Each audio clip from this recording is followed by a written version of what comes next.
Hey, it's Jake with the Intermark Group, the nation's largest psychology-driven marketing firm, and this is the CMO Minute. Recently, I got an email from a CMO Minute viewer who wanted to know if advertising could be risky and how to mitigate that risk. And it got me thinking about campaigns that might have failed. Interestingly, somebody has already tracked that. Les Binet at work, who tracks successes of campaigns and what works, noted that of the last 30 years, they could not find a single example of an ad campaign that had hurt sales, 100% success rate. Now, you may be wondering why this is the case. How can everybody be successful? And the short answer is that advertising works because of a psychological principle called the mere exposure effect.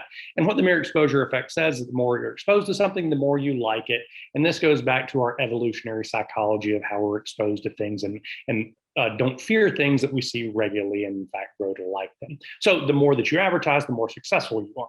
But the real question ought to be is not, is it risky, but how do we make it pay for itself and then some? Now, there's a big set of research on how to do this as well. You'll notice at the top of that list is brand size or who spends the most. The mere exposure effect is a very, very powerful mechanism. But there are a lot of other things that an agency can do or creatives can do to help make things more effective, such as applying psychology and getting those psychological codes baked into your marketing. Now, we're going to talk about the mere exposure effect a little bit more at this week's marketing, but go into this year knowing that marketing works, even bad marketing works reasonably well. As always, if you have questions or want to read this week's blog, go to intermarkgroup.com/insights, and we'll see you next week at the CMO Minute.